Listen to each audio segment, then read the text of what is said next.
मोहल्ला थल से जल करे और जल से थल कर देत, हे साहेब तेरी साहेबी अब श्याम को हुक सवेत। परमात्मा सब कुछ कर सकते हैं। जब तक आपके मन में ये खरपतवार भरा पड़ा है, खुरापात भरे हैं, ऐसा नहीं हो सकता वैसा नहीं हो सकता, तो आप इस अध्यात्म ज्ञान को नहीं समझ सकते, फिर आपका प्रयत्न व्यर्थ होगा। पुण्यात्माओं, श्रद्धालु की श्रद्धा ब्लाइंड होती है, वो ब्लाइंड फेथ करता है और ऐसे ही करना चाहिए। लेकिन उस श्रद्धालुओं की श्रद्धा का, उस स्वभाव का जो एक श्रद्धालु के अंदर होता है, वो ब्लाइंड फेथ करता है अपने गुरुओं पर, ऋषियों पर, जो वो बताते हैं, टीचर्स पर, जो टीचर होते हैं आध्यात्मिक टीचर।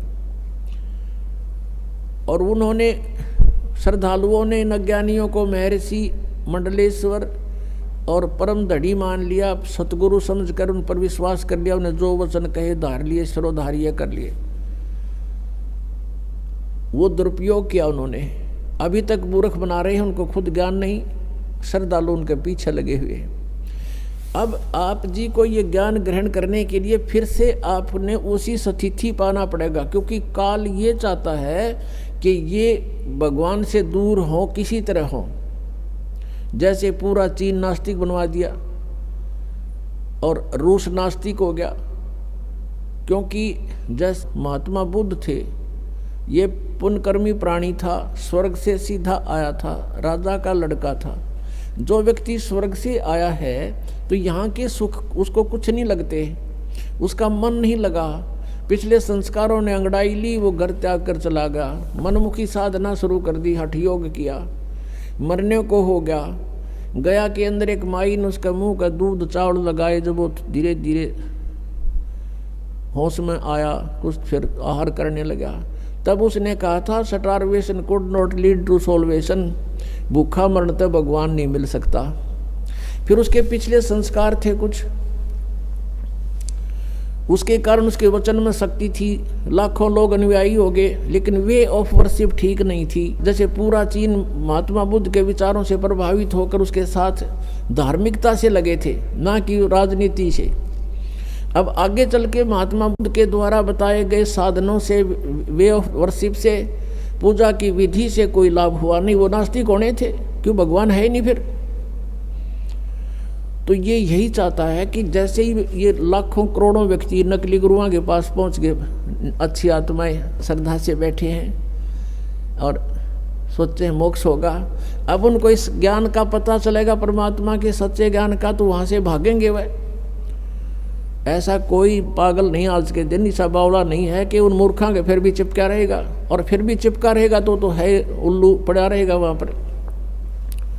तो यहाँ जब आएंगे वो व्यक्ति, इन क्योंकि वो ज्ञान तक ज्ञान सुन रखा उन्होंने, और वो 20-20 वर्ष से ठोक रखा अंदर, अब वो धीरे धीरे जब ये ज्ञान यहाँ से शुरू होगा तो वो उनके मन में वो खुरापात विद्यमान होंगे जो पहले ज्ञान सुन रखा। वहाँ तो वो ब्लाइंड फेथ कर रहे थे, अब यहाँ ब्लाइंड फेथ हो नहीं सकता, क्योंकि वो दूध के जले हुए हैं। अब छाछ को भी फूकेंगे तो उनको टाइम लगेगा सेट होने में। इतनी और उनका दुर्भाग्य है कि वहाँ से लोगों के फंस गए जिनका ज्ञान भर दिया आपके अंदर। लेकिन अंत में फिर आपने जब ये ज्ञान और ये प्रमाण सामने आएंगे, फिर आपने पुनः फिर ब्लाइंड फेथ करना पड़ेगा इस दास के ऊपर। और जब आपके हृदय की अग्रम मग्रम खत्म हो जाएगी, ऐसा नहीं वैसा नहीं, तब भक्ति शुरू होगी। गीता जी अध्याय नंबर 2 के श्लोक नंबर 46 में कहा कि अर्जुन, जब तेरी बुद्धि भिन्न भिन्न प्रकार के भ्रमित करने वाले वचनों से हटकर एक तत्व ज्ञान पर आश्रित हो जाएगी, तब तो तू योग को प्राप्त होगा, तब तो तू भगत बनेगा, साधक बनेगा। नहीं तो कभी कुछ इधर ध्यान जा रहा है, कभी वो सच्चा होगा, वो झूठा होगा, वो कैसे होगा। इनसे हट ले गिर एक तत्व ज्ञान पर आश्रित हो जाएगा जब तेरी साधना प्रारंभ होगी। तो दास का प्रयत्न है कि आपके सारे ये संशय नाश करूं और तत्व ज्ञान से आपको पुनः फीड करूं, भरूं, और फिर आपके अंदर एक आस्था भगवान पूर्ण परमात्मा की इतनी दृढ़ हो जाए कि आप फिर डगमग ना हो।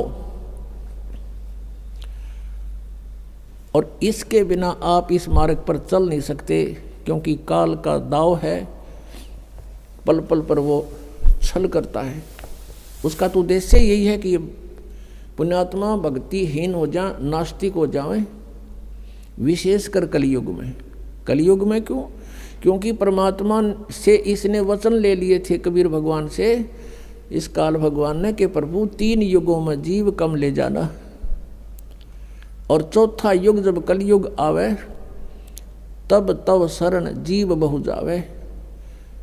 ऐसा हर वचन मोहे दीजे, तब तुम गमन संसार ही कीजिए। कि चौथे युग में कितने जीव ले जाना, लेकिन चौथे युग में ये भी प्रार्थना की थी इस काल ने कि हे प्रभु, जो आपके ज्ञान को स्वीकार कर ले वो आपका, और आपके ज्ञान को स्वीकार ना करे तो उसके साथ जबरदस्ती ना करना, वो मेरा। परमात्मा ने कहा ये तो अंडरस्टूड है, ठीक है, क्योंकि भगवान के ज्ञान को सुनकर ही हम इनसे चिपक सकते हैं, नहीं तो काल का जो जाल है उसमें साधना भी कर रहे हैं, सारी बकवाद भी कर रहे हैं, तो ठीक है वो भक्ति है नहीं वहाँ पर। कहते हैं साध सोए जो सीधा चाले।